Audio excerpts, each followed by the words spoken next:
This is FYI News 13, brought to you by SSPTV and the Hazleton Standard Speaker. For your information, we'll recap Pennsylvania's very important primary election next. Hi everyone, I'm Ken Karen. I want to thank you for watching. I hope everyone is rested and focused because here comes your local information from FYI and the Hazleton Standard Speaker. Well, this set was crowded last night. I never get any friends at 5 o'clock as once again FYI was proud to bring you local election coverage from the area's most experienced team of political analysts. Sam Lassant Sr., Mike DeCosmo, Rick Morelli, and Charles McElwee kept you up to date with our live broadcast as seen on SSPTV and SSPTV.com. And something new this year, FYI added live Facebook video updates for our friends on social media. Thank you to the hundreds of people who watch those updates. We look forward to bringing you live election coverage in November. Well, Pennsylvania voters like the two presidential frontrunners. That was the message after Tuesday's primary election. Hillary Clinton was victorious in Pennsylvania despite strong support from young voters who turned out en masse to see Bernie Sanders in several stops in the Keystone State. Donald Trump walked away with big wins in Pennsylvania, Connecticut, Delaware, Maryland, and Rhode Island. Ted Cruz and John Kasich are hoping they can turn things in their favor as the campaign now moves to Indiana. One local lawmaker who endorsed Donald Trump was with the candidate last night in New York City.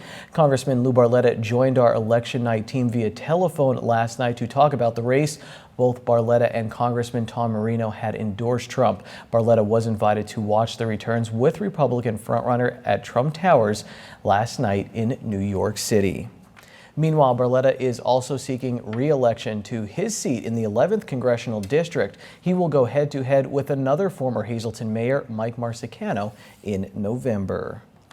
15 candidates were on yesterday's ballot for delegate in the 11th Congressional District. Prior to yesterday's vote, there were some concerns by some over whether or not voters understood that the vote for delegate was just as important as the vote for president. SSPTV political analyst Rick Morelli appeared to be the top vote getter in the 11th District. During our election night coverage last night, he talked about the importance of the delegates. What stole the press was obviously the president. And then they jumped over all these other very important positions and they talked in general about the delegates. And people did pay attention and they were understanding that they got to vote for the right delegates because their vote may not count if they vote for their president, the presidential candidate, and a delegate who's not supporting that same person. Morelli, along with Andrew Schechter and David McElwee, both from Columbia County, were elected as delegates for the 11th District. All are Trump supporters. The second time was the charm for one candidate for state representative in our area. Matthew Conley, a former professional race car driver, defeated his Republican challenger Glenn Geisinger last night in the race for Congress in the 17th Legislative District. Conley ran 2 years ago but lost in the primary to Schuylkill County Coroner Dr. David Moylan. Moylan then lost in the general election to incumbent Matt Cartwright. This time, Moylan threw his support behind Conley. The result pits Matt Conley against incumbent Congressman Matt Cartwright in November.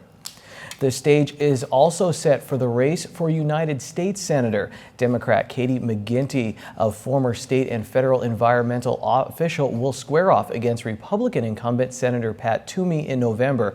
McGinty had the endorsement of many top Democrats, including President Barack Obama. She defeated retired Navy Admiral Joe Sestak, who ran for the seat before, and challengers John Fetterman and Joe Vodvarka. The fall matchup will play an important role in the control of the U.S. Senate. Meanwhile, State Senator John Rafferty and Montgomery County Commissioner Josh Shapiro will square off for Attorney General of Pennsylvania. And while they had no opponents last night, State Representative Tara Toohill, who represents the 116th Legislative District, will face a challenge from Cunningham Borough Council President Gary Gregory in the fall, while State Representative Gerald Mullery is facing a challenge from Republican Justin Behrens for the seat in the 119th District. For more on all of the races, please check out today's Standard Speaker, or you can go to standardspeaker.com. In other news tonight, state police at Frackville have charged 56-year-old Michael Catherman of Frackville with rape, involuntary deviant sexual intercourse, aggravated indecent assault, corruption of minors, and indecent assault. State police allege that Catherman forced sexual contact with a 13-year-old juvenile numerous times beginning in December of 2015. He was remanded to the Schuylkill County Prison in lieu of $100,000 cash bail.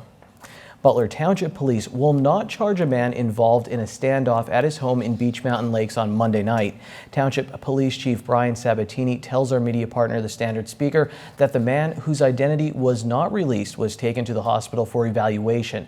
The United States Secret Service was also notified since the man waved a gun and referred to Republican presidential candidate Donald Trump as the devil. For more details, check out today's Standard Speaker. The Lansford Pool is in desperate need of repairs. Leaks discovered last year are expected to close the pool for the next 2 seasons. Renovations were made to the 72-year-old facility in the 1980s. However, the pipes were not replaced back then. Repairs are estimated at $800,000. As a result, the borough is looking to secure grants to help foot the bill, and a group called Friends of the Lansford Pool has organized to help raise the money. That group will meet Monday at 6 p.m. at the Lansford Borough Hall. April is Child Abuse Prevention Month. Tonight, the president and CEO of the Pennsylvania Family Support Alliance will appear on a brand new Sam Lassand show. And she will be there to talk about her nonprofit organization and how everyone has a role to play in preventing child abuse. Don't miss this important Sam Lassand show tonight at 9 p.m. on SSPTV and SSPTV.com. You can catch additional rebroadcasts tomorrow at 11:30 a.m. and 7 p.m. Check your local listings for additional dates and times. Students from Misericordia are raising awareness for child abuse, and they will give us some important information next. In sports, we have highlights and reaction from a critical softball and baseball game between Tamaqua and North Schuylkill.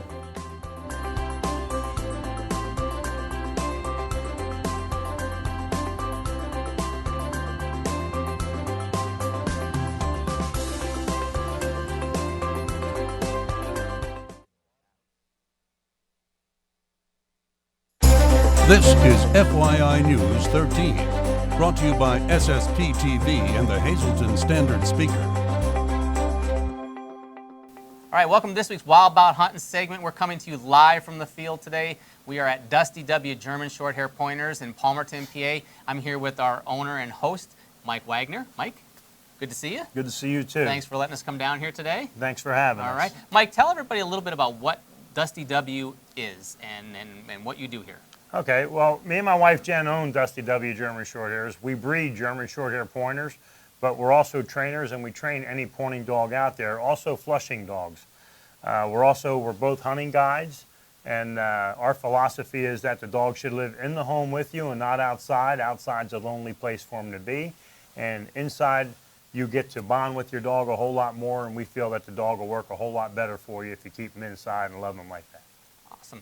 And what are the main characters that you utilize when you and tools when you're training your dogs? What are the maybe like top 3 points that you utilize, to focus on? I would say the top 3 things are an electronic collar, live birds, and our gunfire. The methods that we use here, we don't do any force fetch, no force anything. Everything has to be fun, and the dog has to be having a good time out there. We set your dog up for a successful training session in the field because nothing builds confidence more than success. So as long as your dog is successful in the field, he'll have a nice confidence when he comes out to hunt with you. Awesome. And how can somebody get in touch with you? Our phone number is 570-656-6831. That's my wife's number. We also have a website, or you can find us on Facebook, and then you can contact us through that. Awesome. Dusty W. German Shorthair Pointers. Give them a call. We'll have the information at the bottom of the screen. And remember to watch Dennis and crew on Wild About Hunting right here on SSP TV. Time now for FYI News 13 weather.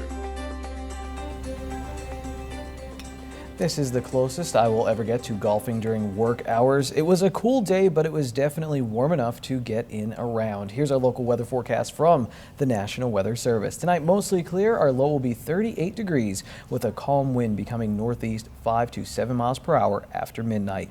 On Thursday, we have a 40% chance of showers, mainly after 1 p.m., increasing clouds with a high near 52 degrees. On Thursday night, 50% chance of showers, cloudy with a low of 41. For our Friday, once again, 50% chance of showers, cloudy with a high near 52.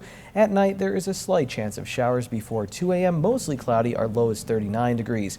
Saturday is mostly sunny with a high near 59. Saturday night, mostly cloudy, low in the lower 40s. And then on Sunday, 50% chance of showers, mostly cloudy, high of 58. Sunday night, 50% chance of showers, cloudy, our low will be 44 degrees. Our Wednesday weather forecast is brought to you by Edgewood by Sand Springs, where they are extremely busy right now. Renovations continue as they work hard to be open for Mother's Day weekend. All of the sidewalks have been replaced. New granite bars are in place in the wedding hall, and sheetrock is going up there as well. For more information on the new Edgewood in the Pines by Sand Springs, go to facebook.com/Edgewood Golf and Banquets.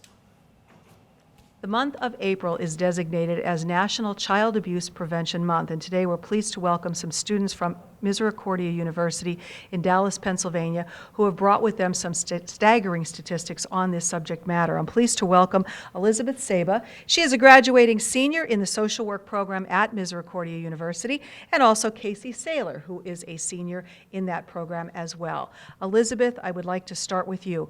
Why is it so important that a month is designated to child abuse prevention? Well, child abuse is a very important topic within our local community as well as nationwide. 1 in every 4 girls and 1 in every 6 boys will be sexually abused by the age of 18.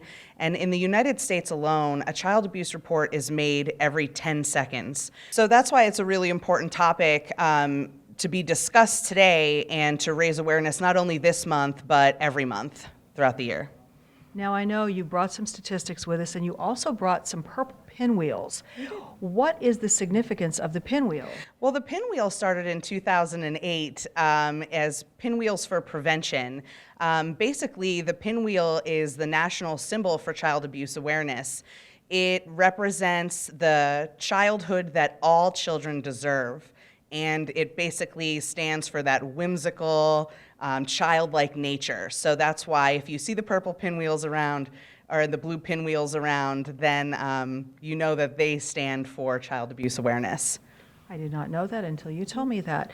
Now, Casey, there are some myths associated with child abuse. So I know that we're going to have some of those in another segment as well here on FYI, but tell us maybe what are some of the common misperceptions about child abuse? Well, one is that child abuse only happens in certain sections of society. Child abuse in reality happens in all areas of society, whether it's between classes, the rich and the poor, whether it's like races, whether it's location, urban or rural areas. Child abuse does not discriminate. And as a student now learning all about this, were you shocked yourself by the statistics? I was. It really made it real to think of my own community in rural Gettysburg, Pennsylvania, and consider like this is a real thing and it happens all around me. Well, I think the best thing that we can do is shine a light on it to know how to recognize it, what it is. If people want help, or maybe they're concerned that they know something about it, where do you recommend that they go to for help? Well, we have 2 phone numbers here for you today. If you are a parent and you feel yourself maybe losing control and possibly going down that road, you can call for help at area code 570-829-1341. That is the child, that's the helpline. But if you know somebody who is in this situation, this unfortunate situation, to report, you definitely want to call 1-800-932-0313. That's the Pennsylvania Childline phone number. All right, very important information. Again, this is National Child Abuse Prevention Month. Although we shouldn't have a month, we want it to be year-long. So please, if you see something happening, please call, or if you need help, please ask. Thank you, Lisa. You're now looking at your midday winning Pennsylvania lottery numbers on FYI. Pick 205, pick 3 420, pick 4 4620, and pick 5 32409. And now on FYI, reminder, spring is here and the Shop 2 has everything to beautify your home. At the Shop 2, you can shop through the decades, the 20s through the 60s and more, with something for everyone's taste in vintage and antique home decor. Beautiful furniture, art, collectibles, local items, garden decor, and so much more. Find your favorites today and lay them away at the Shop 2 with 2 convenient locations, 105 East Broad Street and 7 and 9 East 11th Street in Hazleton. The Shop 2, your gently used antique and home decor consignment shop where they are welcoming new consigners are welcome all the time for days and hours. Check them out on Facebook. That's the Shop 2. We have a loaded sportscast when we come back on FYI.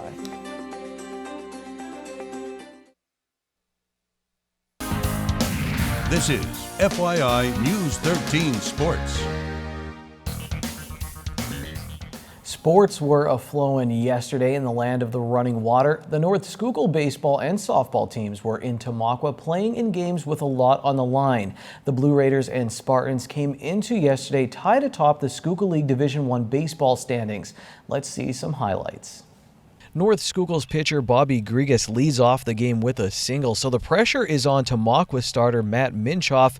No, it's not. Nice scoop by third baseman Ed Titus, and gold star to Thad Zuber for hanging tough at second base and getting the throw off to Owen Bates, who does a great job of dealing with the hop to finish the double play. Grigas made things look easy in the bottom of the first, getting 2 of his 7 strikeouts on the day and fielding his position well here to end the inning. In the top of the second, the Spartans have another runner on, and he's trying for second, but Casey Rother is not having that. He throws him out, and that's Zach Coleman who applied the tag. 2 outs and 1 on for Tamaqua, and this could be trouble, but Scott Grigas is a problem solver, and he makes a great over-the-shoulder grab on a very windy day. Bobby Grigas once again helping his own cause. Schuylkill League baseball make you want to jump. He gets another 1-2-3 inning.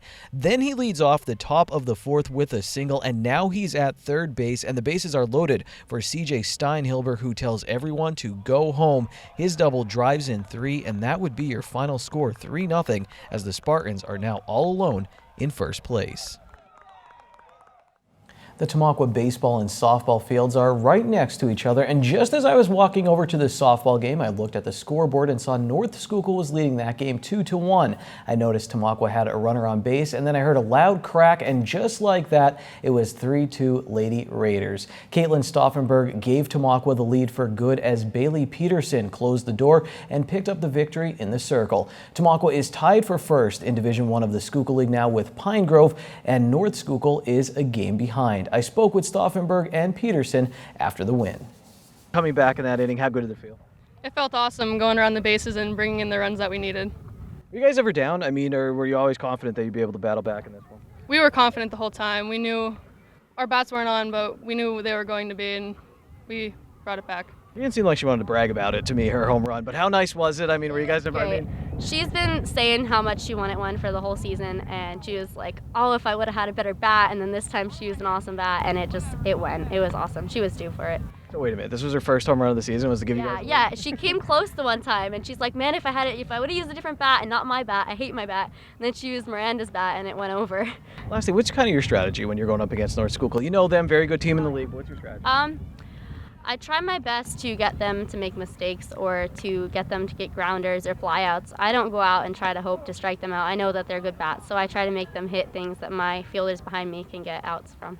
How confident are you guys after this one? Feel good? I asked before too, any other comeback wins, but does this give some confidence? Yeah, this definitely shows us that even if we get down, we can pick our heads back up and stay strong. So even if we come into another game like that, we don't ever get down on ourselves. We keep playing hard.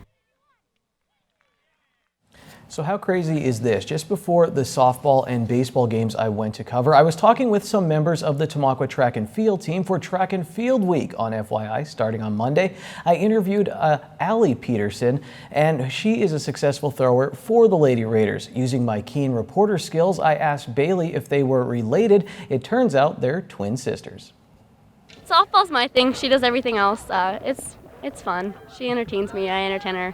I drive her crazy, though, because she's extremely regimented, and I'm more laid back and easygoing, and it annoys her sometimes. Does that help you though when you're out on the mound to maybe be a little bit more laid back? Yeah, because I rely a lot on my defense, so I have confidence thinking, okay, no matter what I throw, they're going to get the out for me, so it's great. Allie Peterson will be a part of Track and Field Week again starting on Monday here on FYI. For details and updates on Track and Field Week, go to FYI's Facebook page. You know who else will be on Track and Field Week? Kayla Merkel. She broke a Hazleton area high school record in the javelin on Tuesday. Here's our FYI standard speaker scoreboard. Merkel tossed the javelin over 143 feet to break her own school record. She also won the shot put and discus for the Lady Cougars as they beat Wyoming Valley West. We'll also be speaking with Joe Grula and Matt Hauser next week. They won 3 events for the Hazleton area boys team on Tuesday. On the diamond, MMI came back to beat GAR and Mono area lost to Nativity. Marion's Daniel Kerr hit a 3-run triple in this win over Williams Valley. The sun rises, the sun sets, and the Lady Cougars win another softball game. Tyler Host had a double and a single in this win. Mono area, they lost to Nativity in the Schuylkill League. Also in the Schuylkill League, Marion and Shenandoah Valley suffered losses. The Rail Riders once again beat Lehigh Valley. They will wrap up this series in Moosic tonight, and I'm going to wrap up sports right now. It's Wednesday, and here's some delicious alliteration. It's signature steak night at Bottlenecks. All of their signature steaks are only $9.95 plus bottomless soup and salad for only $2.95. Good evening, everyone, and here's tonight's Talk of the Town report. First tonight, United Charities will be holding a Tricky Tray auction Saturday, April 30th at Christ Lutheran Church in Cunningham. Doors open at 10:30 a.m. and the auction starts at 12:30. You must be present to win. Food and refreshments are also available. For info, just call 570-455-1529. Our next announcement, the Sons of the American Legion Mountain Post 781 in Mountaintop will be holding a roast chicken dinner Sunday, May 1st. The dinner will be running from 11 a.m. to 4 p.m. or they're sold out. Cost is $8 and they will only have takeout. For info, just call 570-474-2161. And finally, Hazleton Public Transit has announced that due to summer break, the last day of service for the Penn State Route 90 will be Friday, May 6th. Route 95 Summer Loop will begin Monday, May 9th and run until classes resume in August. For info, just call 570-459-5414. That's tonight's Talk of the Town. News 13 would like to send sincere condolences to the family and friends of these recently departed. Mary B. Schatz of Sugarloaf Township. Funeral is Friday at 10 a.m. from the Butler Chapel of the Cropton Hughes Funeral Home. Friends may call Thursday from 7 to 9 p.m. Ellen T. Kubel, formerly of Hazleton. Service will be held May 14th at 10 a.m. at the Full Gospel Fellowship in Hazel Township. Norman C. Greasing of Latimer Mines. Private funeral service will be held Thursday from the Latimer United Methodist Church. The Rosenstock Funeral Home is in charge of arrangements. And Thelma Irene DeLay, formerly of Sugarloaf Township. Funeral is Thursday at 11 a.m. from the Butler Chapel of the Cropton Hughes Funeral Home. Friends may call Thursday from 10 to 11 a.m.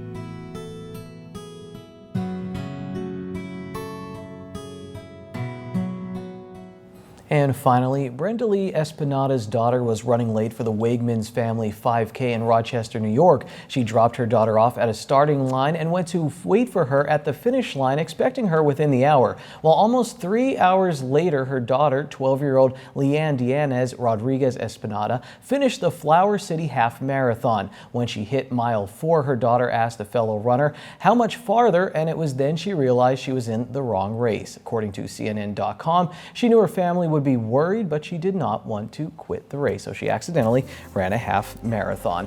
Well, we'll be back tomorrow on purpose. We will see you then for breaking news, facebook.com/FYI News 13. Take it easy, everyone.